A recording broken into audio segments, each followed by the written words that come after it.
right, I'll go ahead and call our school board meeting to order. Please stand for the Pledge of Allegiance.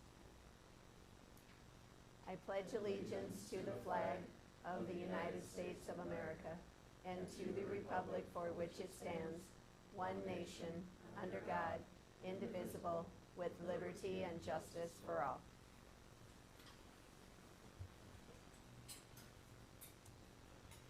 All right, roll call, please. Brandt? Here. Frick? Here. Greenway? Here. All right, with the three of us, we do have a quorum.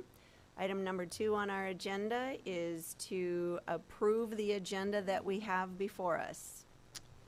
I make a motion to approve the agenda as presented. Second. We have a motion and a second to approve the agenda. Any comments? Hearing none, roll call, please. Frick? Yes. Brandt? Yes. Greenway? Yes.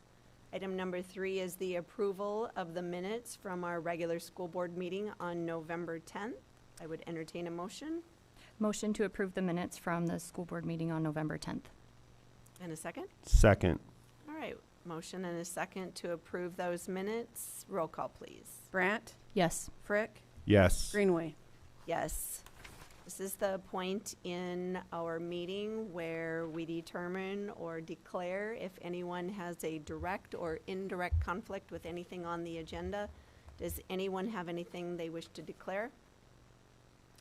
Hearing none, we are moving on to the item number 5 for our consent agenda. Does anyone need anything removed for further discussion? If not, I would entertain a motion to approve our consent agenda. I make a motion to approve the consent agenda. Second. All right, we have a motion and a second to approve the consent agenda. Roll call, please. Frick? Yes. Brandt? Yes. Greenway? Yes. Right. Shereen, item number 6 is to determine if anyone has signed up to do public comment for us. No, not tonight. All right, very good. Number 7, then, we're going to move right on to student achievement and our good news. And Mr. Klimisch and Mr. Straley are going to share with us. Did you flip a coin and determine who's going first? All right. Thank you so much. It's a pleasure to be here tonight. I'm just going to share a couple of success stories at Yankton High School as we moving forward with this school year. First of all, a big buzz at Yankton High School is the Winter Formal, which is coming up on Saturday. That's always a lot to be talked about with the students, and it's neat to see everybody getting excited as we get closer to the date. But that's the big happening this week, along with all the sports and everything going on. One thing I'll highlight is we've kind of narrowed our focus a little bit on our interventions for our students. We've spent a lot of time this year kind of analyzing our missing assignments reports and utilizing our homeroom time and our study hall times to narrow in on those students that need the specific help moving forward. And we've really seen some neat results as a result of this. Just really, you know, we've matched up students with mentors, and we've used those mentors to build schedules for these students to move forward with their missing assignments and any help that they need, not just missing assignments. And we have students who have really struggled in the past who have shown tremendous progress this year. And I'm just can't be more pleased with that. And thank you to our teachers for really making an extra efforts with these students that need us the most. That brings us into the next topic. Mr. D and I have been looking at, you know, a part of my job, and that is necessary to do to keep the orderliness of the school is consequences, and we look at some of our serious consequences, that being of the ISS and OSS resolutions moving forward. And we have seen that number dramatically decline from last year as compared to this year. And some of those tools are unfortunately a necessary tool, but it's a last result type situation. And we couldn't be, again, more pleased. And I think what I talked about the first part of my talk here about the interventions has a lot to do with the second part, moving forward and helping students. And there's a lot of reasons why this has taken place. And first of all, that is, here the leadership in the boardroom and the focus that you have on goals and goal setting, and not getting tripped up on the little bumps that come along the way. So thank you for your leadership. But a lot of that has to do with our teaching staff too, and their extra commitment to making sure they give the necessary support to these students. And we gotta continue to look for different pathways for some of our students. Sometimes the straight path doesn't work. Sometimes the path around this way doesn't work, underneath, over, and I can draw all sorts of illustrations. But I really want to thank our staff, our leadership team, and then our community and our parents. It's really, our goal is to always, when we're going through these challenges, is to have our parents feel like they're part of the team as compared to us versus them. And I really feel that. I really do. I said since I've come here, I'm pretty new. I'm the new guy. That there's something special in the Yankton School District, and I truly feel that. And I wouldn't say it if I didn't feel that.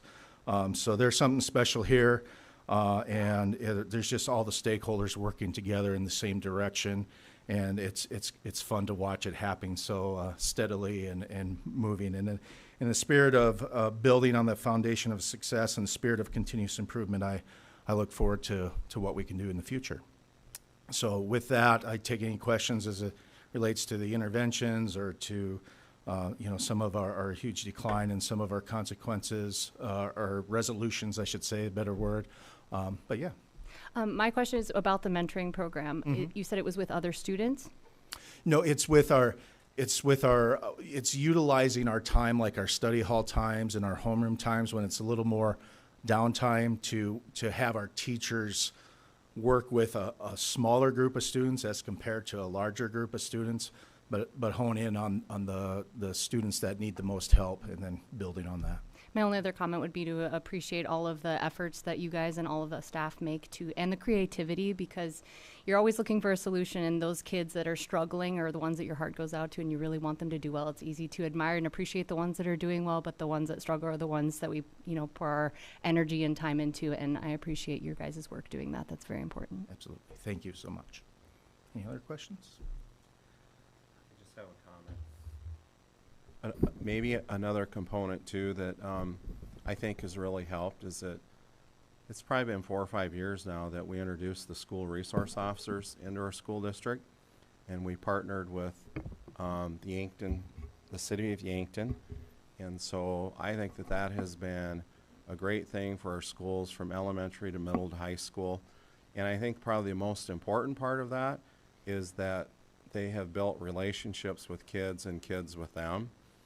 And instead of, perhaps kids getting arrested, they've been able to work that out with kids and solve problems, and even for some kids make friends and get through some tough times. So I appreciate them, and I also appreciate our staff and our admin team and our counselors at the high school. They've done a super job. And when Mr. Striley was sharing some of this with me earlier in the week, or last week, it was just fun to have that conversation.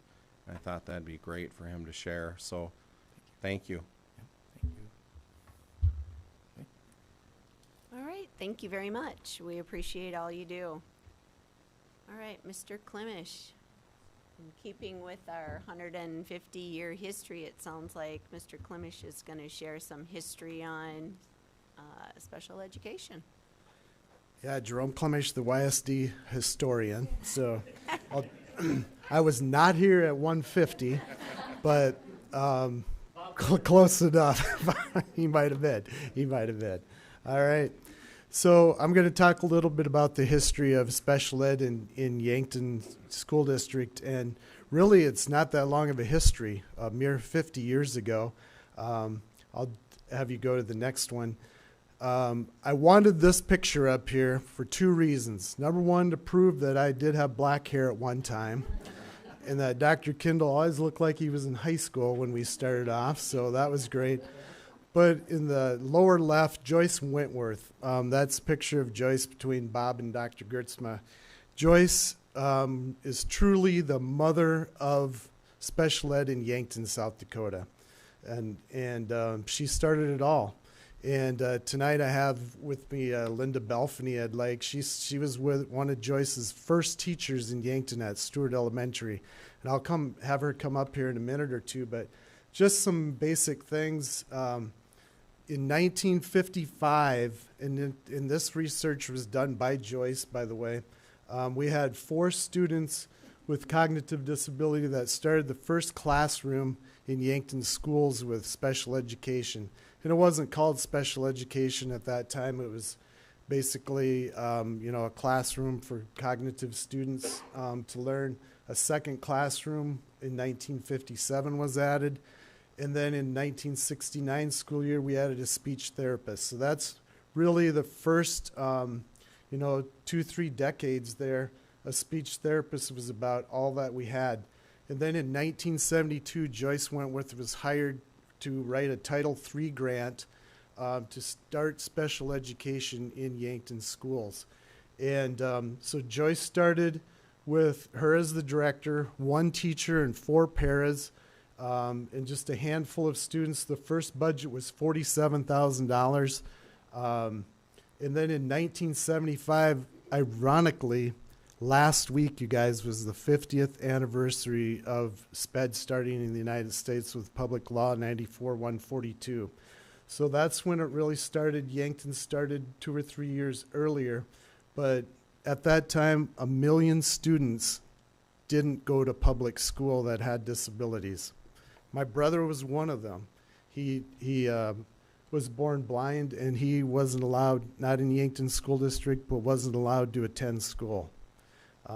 It was our neighbor who was the teacher at the country school in first grade that said, hey, I will take him. I will take him. So, but 1 million kids were excluded from special education, from services with public schools. Many were at institutions, whether it be the School for the Blind, School for the State Schools, so to speak, School for the Blind, the Deaf. We had Redfield, who had, almost 800 kids at this time, 800 kids. Now I think they have 88.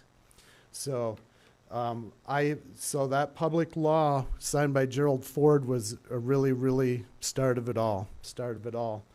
IEPs started, so the schools had 3 years to implement SPED programs in 1978, and Yankton started their special ed preschool in 1978. So we were way ahead of the time,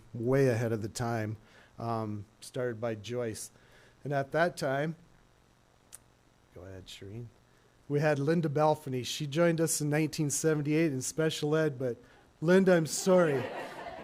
I went through your file and I found this awesome picture of you, your 1978 Welcome to School school district picture. What a foxy lady. I just have to say that. But in 1964, she just told me before the meeting that she had a 2-year degree from Augustana. Am I right there? In USD. Look at the starting pay for 4th grade at Lincoln School, $34.85. That's not $34,000. That's $30,485. And then she took some time off to raise her kids and work with kids. But in 1978, she came back to Stewart School and was Joyce's second special ed teacher. So for $8,500. So just thought that was funny. But in 1980, very beginning, special ed teacher of the year for South Dakota. Wow. So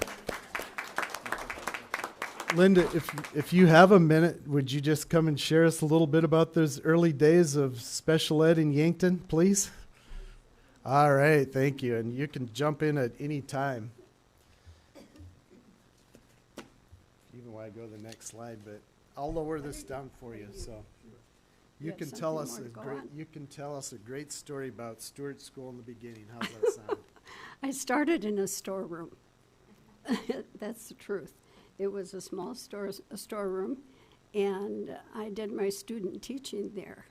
And the person who was the teacher was just wonderful. She was an old friend of mine, and she was older. She retired, and then I was hired. But I had to go to that room and try to figure out how I was going to take 6 kids to teach in that storeroom. And there I had pretty much, we had a TV set and the desks. I said I didn't want to do that. We needed to really do something with these children. They were special, they had special needs, and we were going to do something. And please excuse me, I've got a terrible voice. But anyway, I was hired by Joyce, went into that storeroom and thought, how am I going to rearrange this? And Joyce came to the door and she said, Linda, and this was after I heard a lot of loud voices in the principal's room. And it was Maury Hoagland, it was Dave Mendel, and Joyce. And the one I really heard was Joyce. She was making it very clear that I was not going to teach in that storeroom, that I was going to have a regular classroom for those kids. And so I was trying to organize. I remembered clearly she came to the door and she said, Linda, stop what you're doing. You're going to go to a regular classroom. And that was the beginning. That was truly the beginning, that our special needs people were recognized. They should have a big room, and we needed it because at that time they didn't go to PE with the regular kids. They didn't go to music with the regular kids, and they didn't have any movement from the special ed self-contained room to the regular classroom. And that all changed because of Joyce Wentworth. And so we got a big room. And we did exercises. I needed a piano. She got me this clunky old piano that she moved into our room, but I didn't care. I needed a piano. And that was the beginning. All right.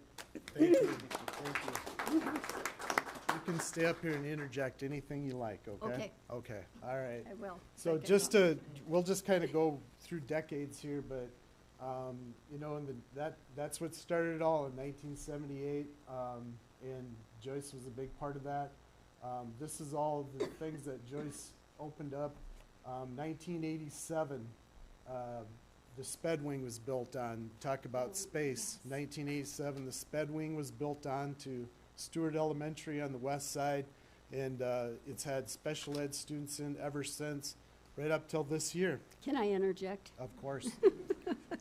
Because the story is that I was the senior teacher, and so Joyce and I, she invited me out for a glass of wine.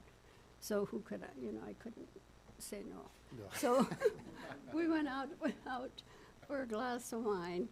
We had a napkin that Joyce outlined what she wanted in that sped wing. She said, what do you want, Linda? And I said, I want a kitchen, because life skills. I'm not going to work with my special needs kids without doing life skills. And that required a kitchen.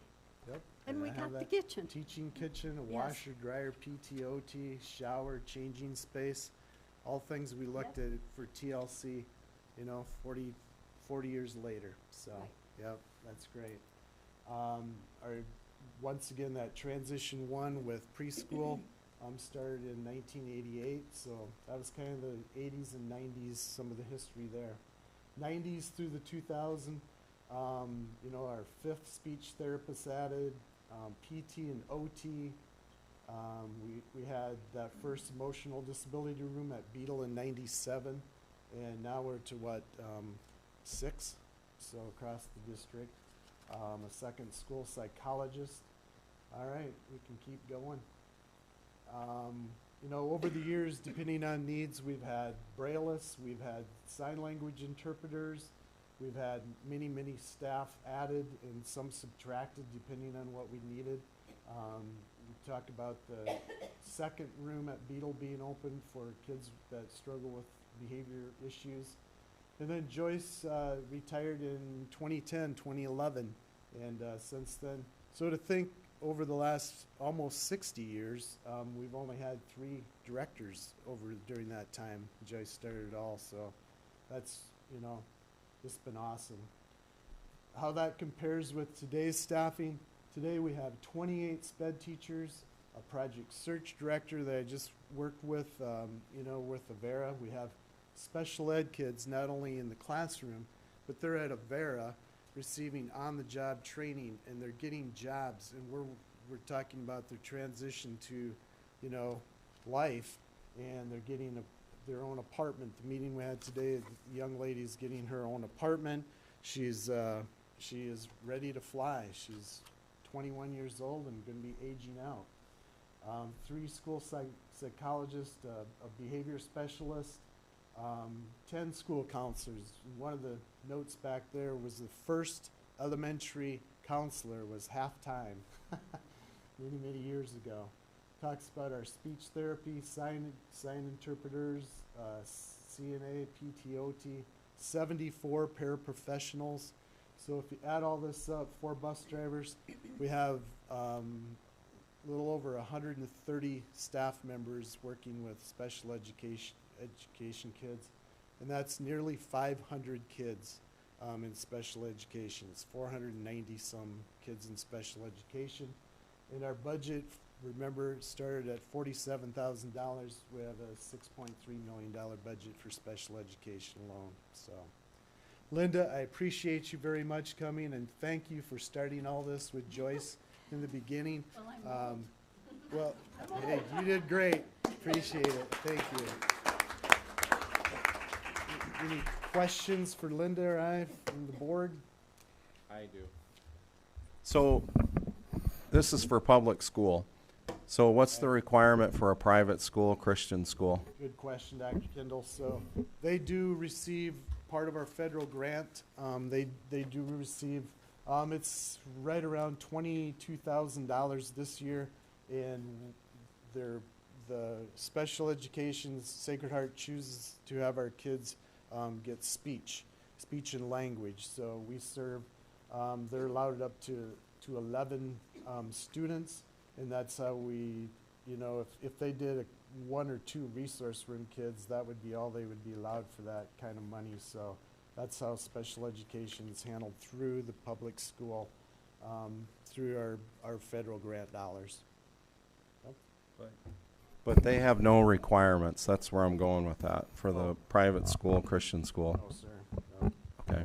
There's no such a thing as fate for appropriate public, you know, education for kids in private school. I think too, you know, we've talked a lot about this as a district and administratively about the pride that we have in the Yankton School District and our public school here in Yankton, that we gladly take all of these kids. When they come here, they're not turned away. They're welcomed with open arms. We provide a lot of programming, as you can see. I think this is really important for our legislators to make sure they understand this, that this is a big deal here in the Yankton School District. And we have a history of serving these students and proudly serving them. And even to go back to what Mr. Clemish said, we did it before the federal law was law, that the Yankton School District, another first in our 150-year celebration, is that we were leading the way once again. And so I just want to thank our SPED staff and Linda for being here tonight, and Joyce obviously is not here, but it's just been great leadership and a lot of really good support in the Yankton School District, and we're proud of what we do with our special education program. We serve all kids that come, we serve. All right, thank you. Thank you.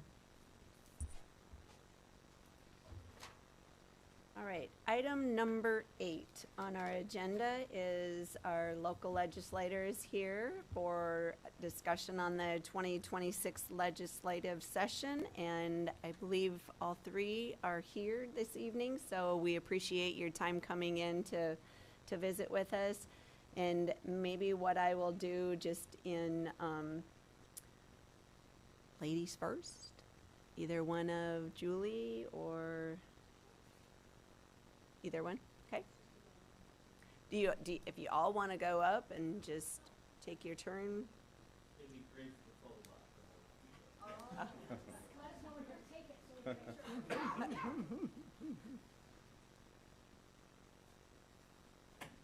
wait for everybody to get up here. I'll just let each one of you, Is that good? Yeah. Okay. All right. I'll just let you introduce yourself because I didn't do it, so I just sure. let you go ahead and do it. Sure. Okay. Representative, House of Representative Julie Auk here. Lived in Yankton all my life and actually graduated from Yankton High School. And my children didn't attend Yankton High School. We live in Yankton County, but we open enrolled in Menno, since that's about a 30-mile trek for us, for where we live on our farm. So they went to school in the Menno School District, actually. But a lot of history in Yankton with the Yankton School District. My children actually started their school career here in Yankton, and then we moved to my husband's farm near Menno. So that's where they went to school. Upcoming legislation session in 2026. I do believe one of the biggest topics is going to be property taxes. And since the actual education segment of property taxes is over 50%, of course it will be, of course, an important topic for schools. So serving on the Property Tax Task Force this past summer, property taxes are a burden in some of the segments of our state, and they are definitely a hot topic in all parts of our state. So you will be seeing some legislation in reference to property taxes. I think it will probably be one of the key issues. Another area is, of course, the 0% increase that was basically part of the governor's budget address last week. I believe that there's definitely room to see an increase for our state employees. I think our state employees deserve an increase, so we need to find that. And totaling maybe somewhere between $28 and $30 million, which is, believe it or not, how much they want to give airports. So I think you can all guess how I feel about that. So I would like to definitely see an increase for our state employees. And I'll leave some other topics for the other legislators to discuss, but definitely be ready for legislation in reference to property taxes. Okay?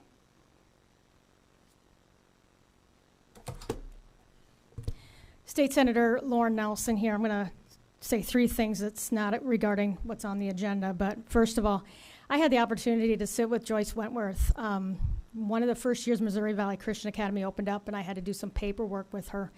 And of course, we got talking. That woman amazed me as a special ed teacher, just the knowledge that she had and the responsibilities that she had. And it was just a wonderful conversation. And I'm 55 years old. I was a little first grader in Arlington, South Dakota when PL 94-142 came into fruition.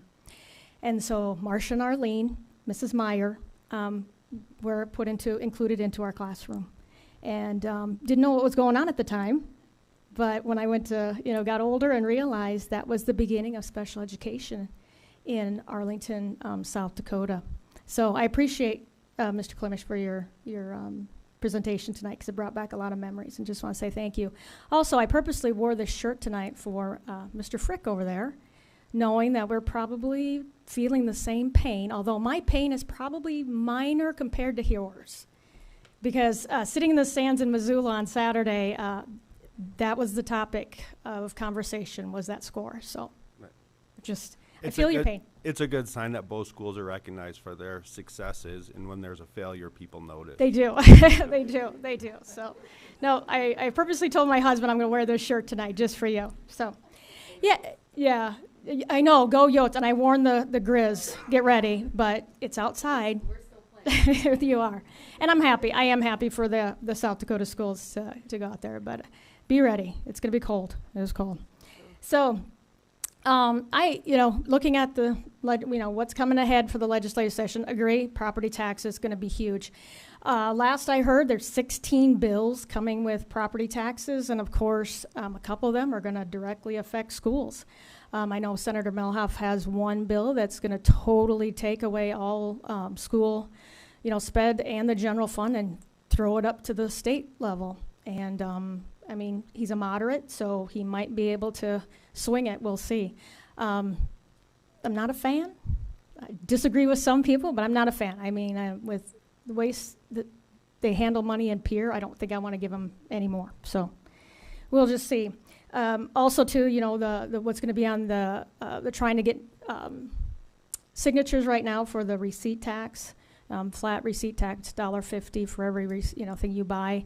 Again, that would take all money and put it up to the state. And again, makes me a little nervous. And there's other bills that are coming. And again, it just has to flush through the Senate and the House and then go on to the governor and see what's happens. So big topic of conversation. I agree with Representative Auk in the fact that, if our state can find $30 million for airports, I think they can find some money for our teachers and our community support providers and our state employees.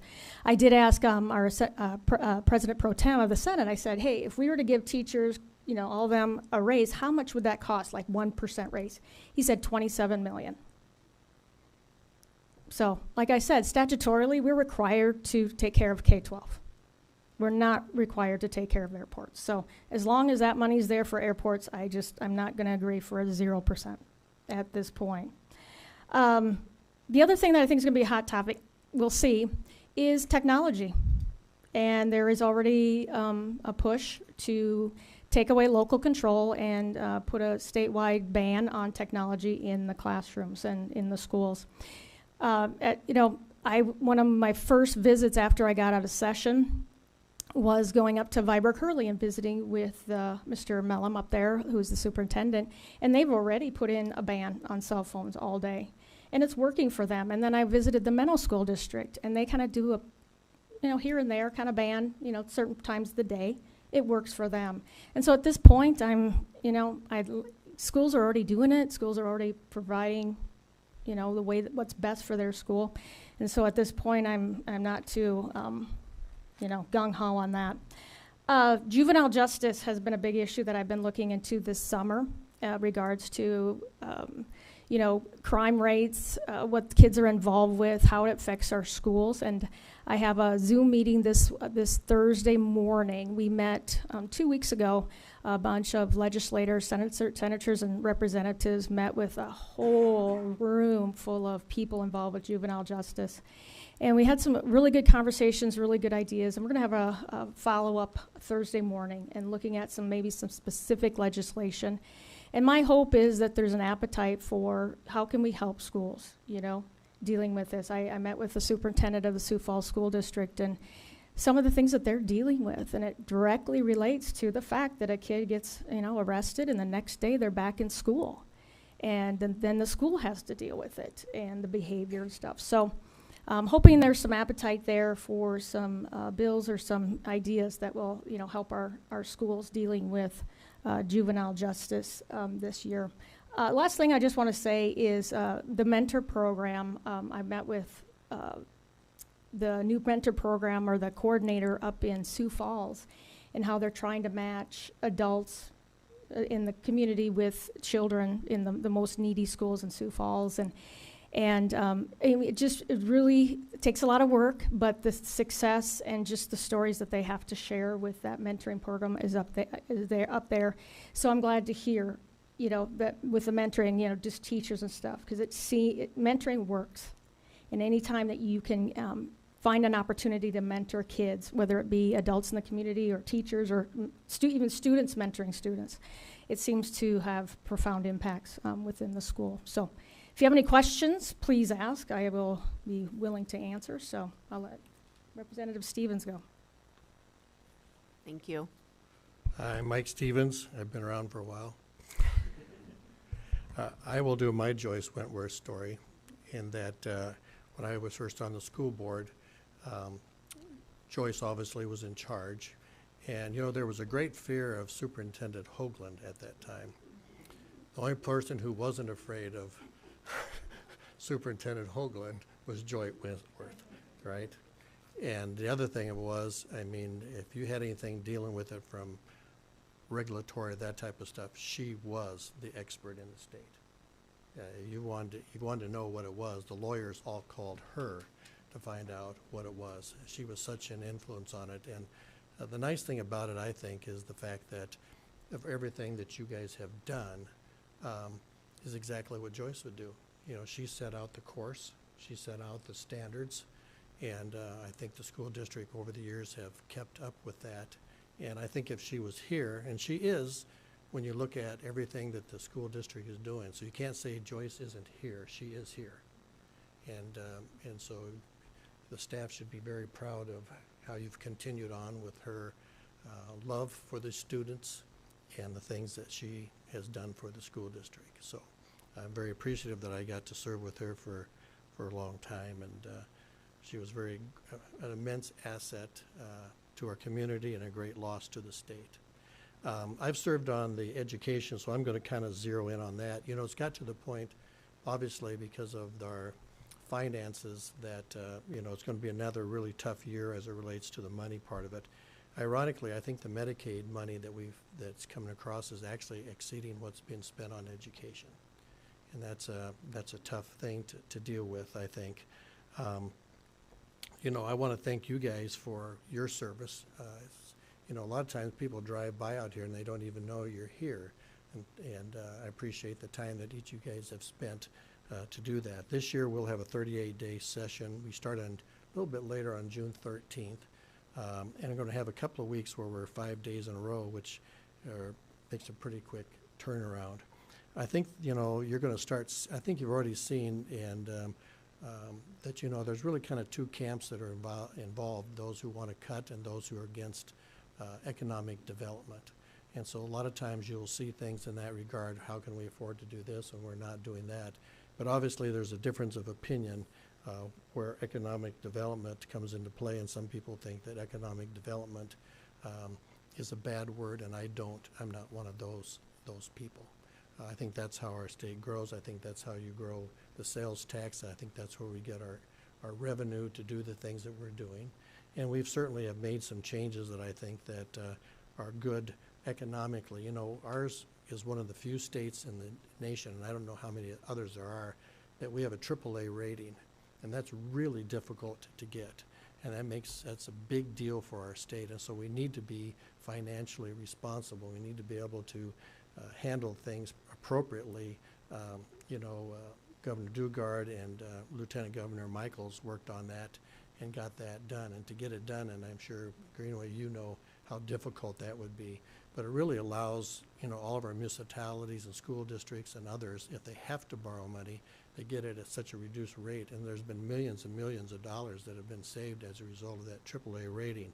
So when people start getting, you know, some ideas about what we're going to do with this and what we're going to do with that, you know, my first concern always is how will that impact our AAA rating? That's a really big deal. Obviously, as has been said before, you know, the governor has made his proposal as far as the budget. And I think you have to remember that's his proposal. The legislature is the one that sets forth the budget, and we vote on that. And so a lot of times there are things that are proposed that get changed as the things go on, and I think we have to be really open on it. But I think we also can't be blind to the fact of, you know, what the revenue that we have coming in. And you got to realize too, we're looking about a budget that's 18 months out, and some things can occur. And so they don't even get their final numbers as far as the appropriation committee is concerned until February or end of February. We get a better idea of where we're at from that kind of a thing.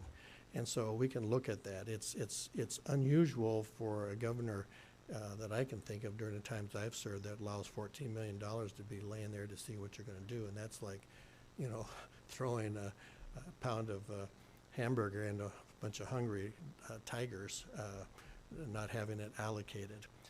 But I do think that, we have to be really concerned as it relates to the different education bills that have been presented last session. I think there'll may very well be bills on vouchers again. I'm hoping that the librarian bill doesn't come back. I don't think they should be put in jail for something like that. The school funding, one of the things that, one often forgets that when you hear about, well, they got all these percentages down the line and they more than what the statute, they often forget about the 10% cut that was meant many years ago that's never got caught up. If we'd had the 3%, it would never have got caught up, even with those kind of changes. And even if you zero it out, you have to remember too that with inflation, you're going down. It's an automatic cut. So this isn't we're maintaining the school funding as it is. With inflation, it's going to cut into that. And that makes it, even more difficult. I do think that there'll obviously be some talk, because we also have governors, candidates, talking about the cell phone bill. A lot of times you see issues that come up and, well, let's pass a bill and we'll take care of that problem. But, you have to look at those kind of issues in a bigger framework, and that is, where does local control come into play? And, Jefferson said, the best government is where? Closest to the people. And I think, I think it's important for school districts to have a policy, and I wouldn't be surprised to see a bill. In fact, I've seen a draft of one where it says, school districts should develop a policy. But it really should be you guys who just determine the appropriateness of the cell phones. Certainly there are some really good reasons why kids should have access to a cell phone when we see the different violence that has occurred and how that's happed out. But we need to have a policy, and I think you're going to see something like that to come into play. There's always a lot of bills that are brought to education, and part of that is, everybody who ever went to school thinks that they think that that's how school is, and it's not that way. It's not that way at all. And so we're going to see some of those kind of bills, I think. There's a lot of other areas. One of the areas that I'm concerned about, and I think Superintendent Kendall can talk about this too, is that, and it deals a little bit with juvenile justice from this standpoint, is that we have a lot of kids we've dealt with, because I'm on 2 or 3 juvenile justice committees, but we have kids who are not going to school, and then what happens is the state's attorney brings an action to hold them in trouble for being truancy, and then they sign up for homeschool, and you never hear from them again, because our current law says you only have to sign up one time. So a kid could be in 1st grade, they sign them out, and we have no clue where it's at. And I've heard anywhere from 400 to 600 kids across the state that we have no idea if they're going to school, where they're going to school. And that's not a criticism of the private schools. It's not a criticism of those who homeschool. We're talking about the kids who are just not going to school anywhere.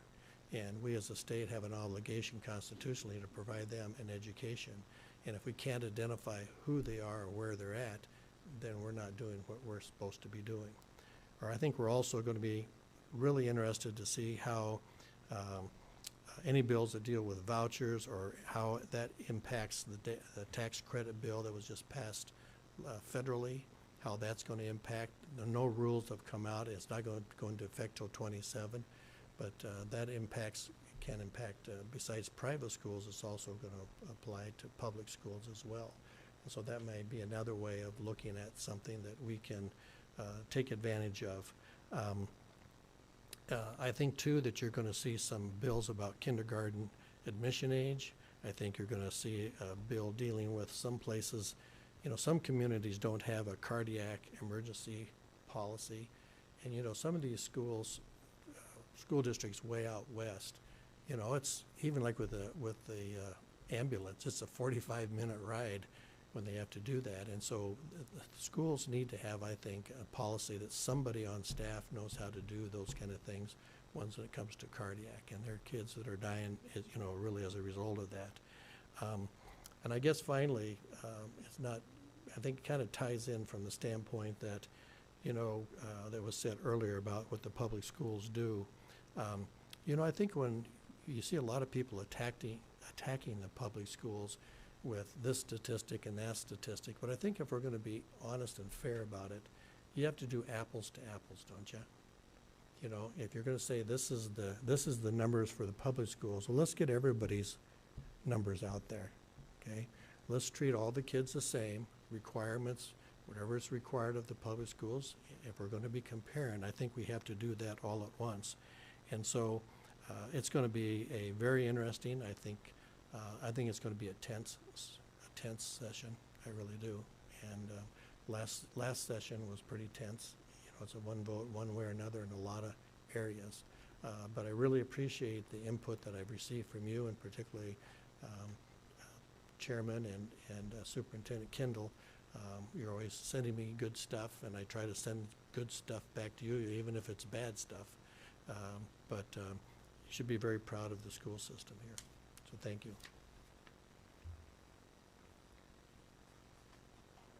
All right. Thanks, everybody, for sharing. Do we have any questions for any other representatives? Any senators? I don't really have questions. I want to say I appreciate your time, one, coming and talking to us and informing us, and it sounds like you're doing a lot of work to educate yourselves as you head into legislative session. I know there's a lot of things on your plate that you're going to have to make decisions on, but thank you for your commitment here that you've made to value education, and I hope that you're able to hold on to that and fight for that as you guys enter legislative session, because it's important for all of our state's well-being as the foundation. I just have a couple of things, and I'm not asking any of the legislators to vote on this, but it's more of a, I just want to remind and maybe even ask about this. So in effective July 1 of 2023, the sales tax went from 4.5% to 4.2%, and that sunsets in 2027.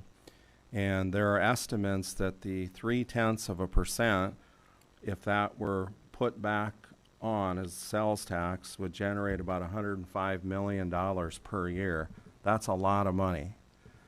And so I just, again, I'm not asking for your vote. Would you vote for that to come back or not? But because I don't want to put you on the spot for that, but rather just a reminder that that is a source of income.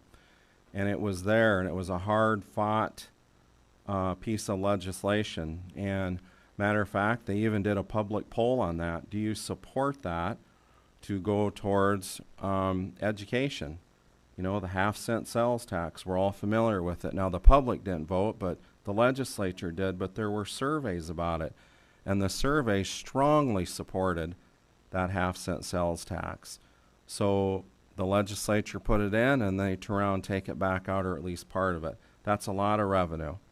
The other item I'd like to bring up is this, the reserve dollars that the governor mentioned, that he would like to have that go from 10% to 12.5%.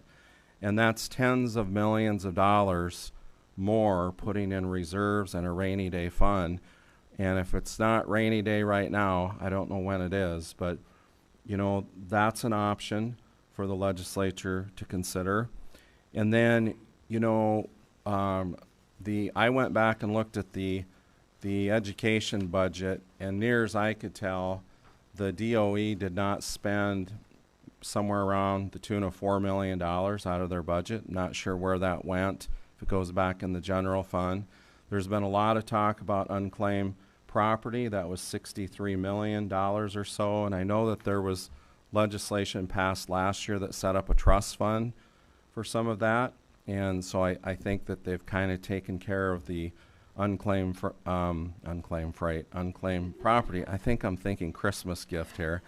But I also want to mention this, that in the governor's budget, there was money budgeted for utility increases, insurance increases for the state. Well, the schools have utility increases. We have insurance. I mean, the same thing. And so I just want the legislature to be thinking about that we too have rise in costs for things that we do to keep the doors open.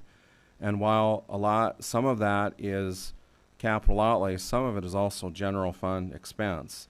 And so please keep some of these things in mind. I think that you have a lot in front of you coming up. I'd also say that I believe there are some options for money that's out there, including the $14 million that the governor has laid out there that is unbudgeted for.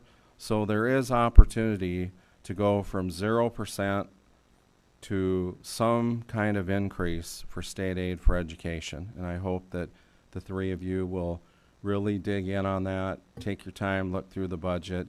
I'm certainly here for any questions you have. Be happy to give input, but please keep that in mind.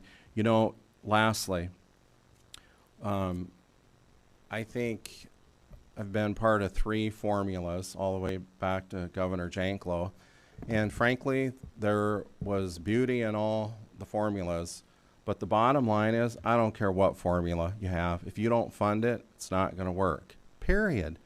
It doesn't matter. If you don't put the money into school funding, any kind of formula, it will not work.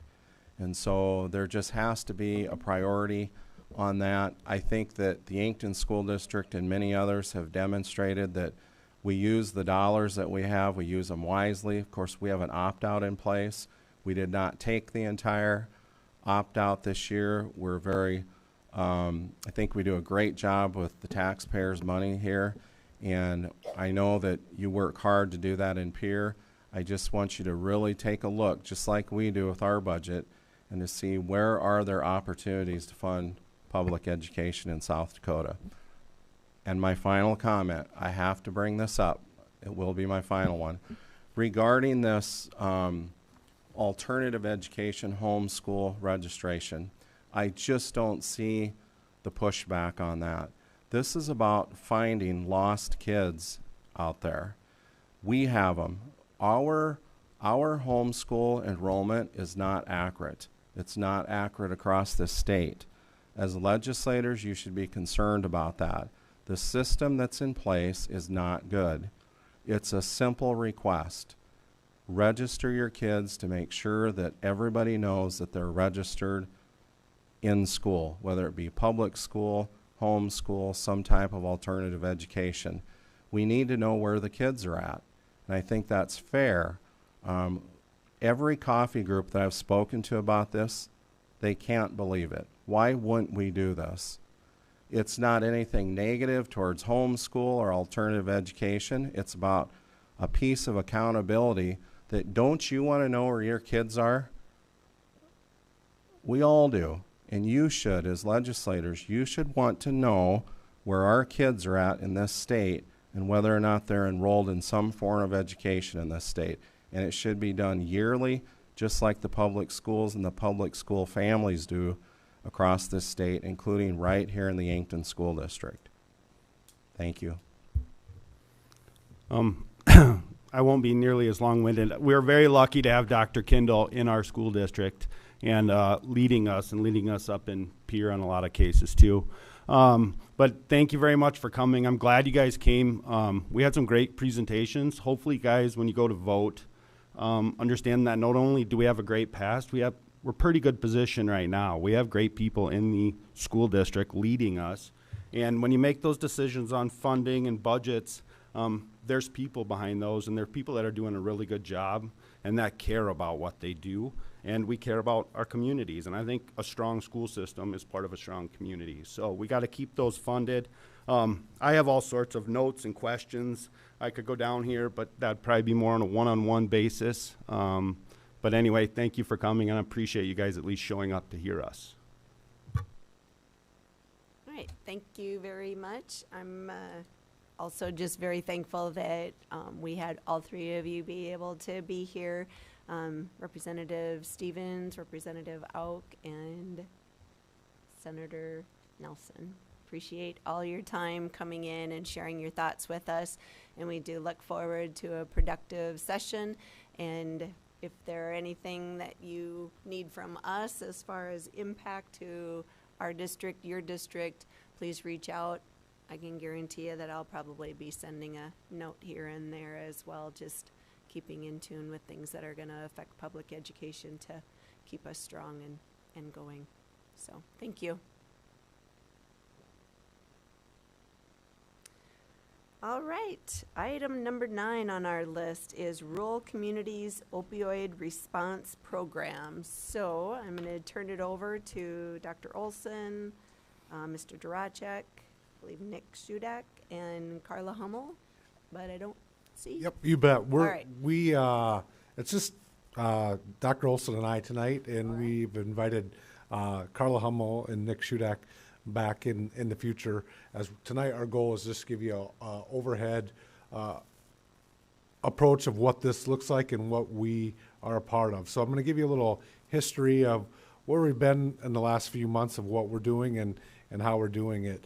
The school district and Dr. Kendall got invited in on a possibility of applying for a pretty significant grant back in April, and we've been working together, which has been really, really neat with many different organizations. And I'm Avera, Mount Marty University, Lewis and Clark Behavioral Health, Yankton School District, and then as we've continued to go along, we've included other areas within this as well and other partners.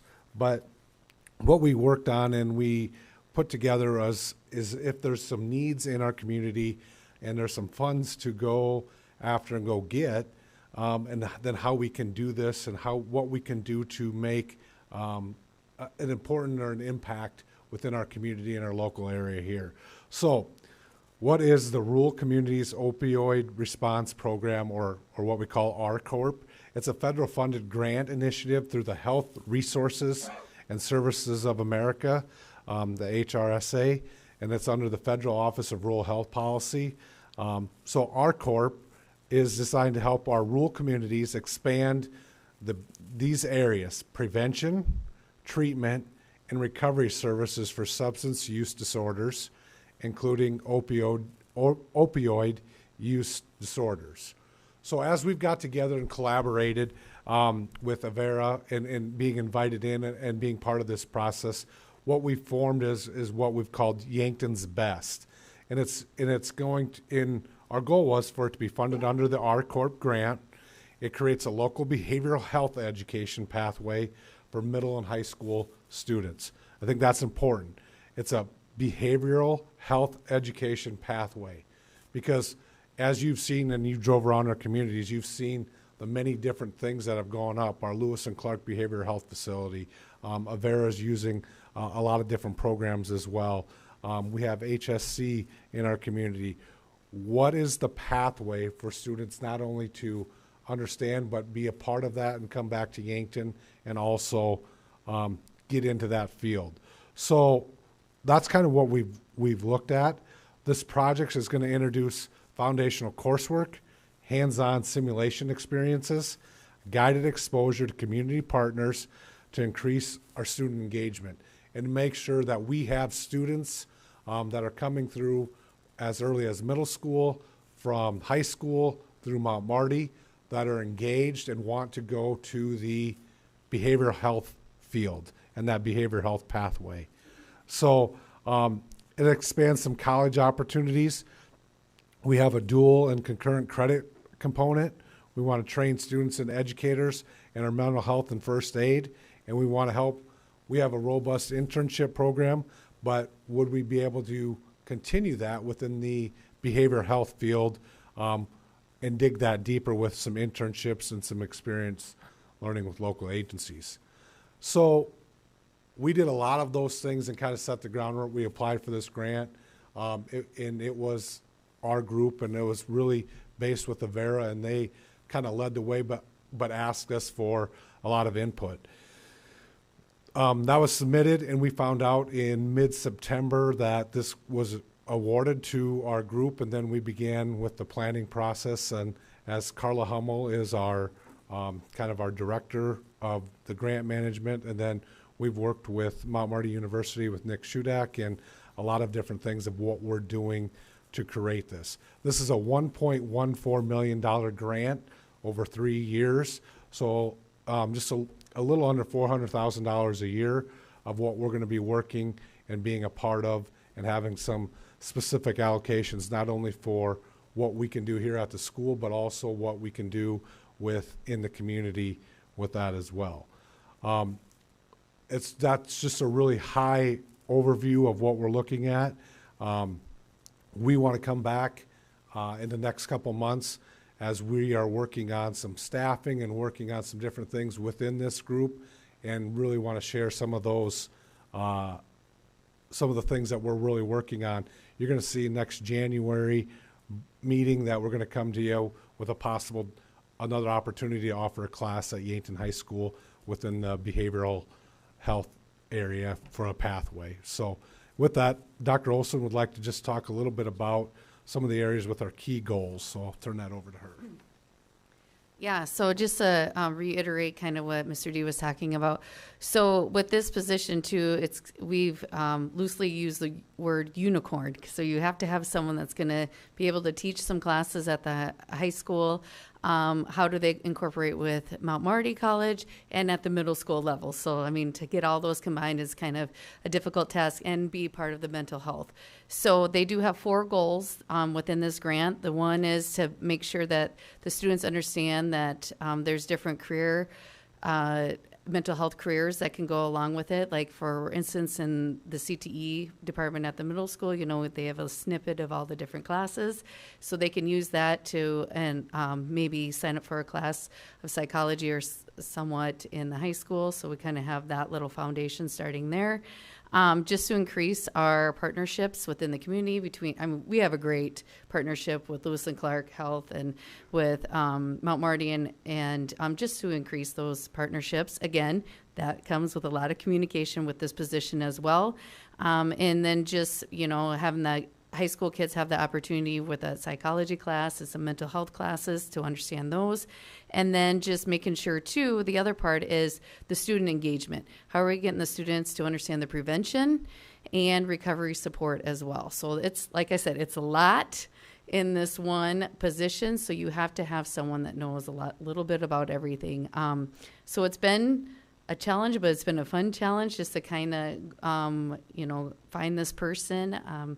So yeah, we're hoping after the new year we can present that person to you, and then also bring in Nick and Carla, and they can show you the Mount Marty side and the Avera side as well.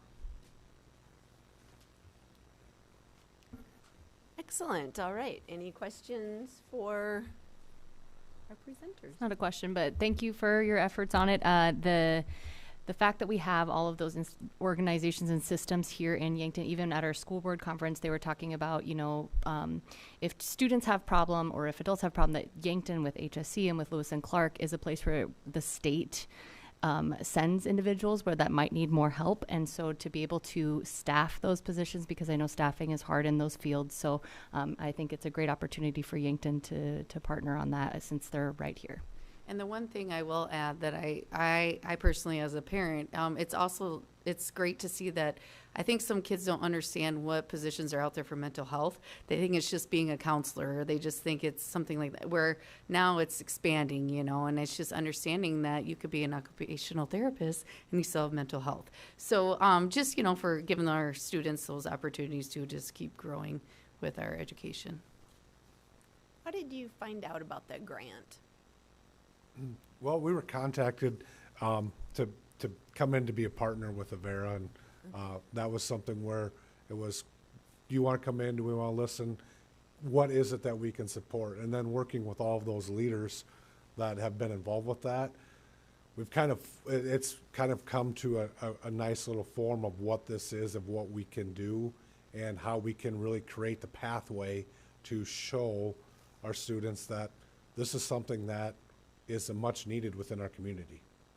And it's a great, I'm very happy to hear that, because it's a great showing of the collaboration of those on the outside looking to be able to come in and say, hey, we have this opportunity. We want you to take a look at how can we partner, how can we do it. So just another way to just reinforce and make our community stronger by having that available as well. It's been a fun collaboration. Mm-hmm. Yep. Yeah, absolutely. I'm looking forward to hearing more about it in January. Yep. Any more questions or anything? All right, thank you very much. We look forward to hearing more about it. All right, item number 10 on the agenda is adjournment. Motion to adjourn. Is there a second? Second. We have a motion and a second. All those in favor signify with aye. Aye.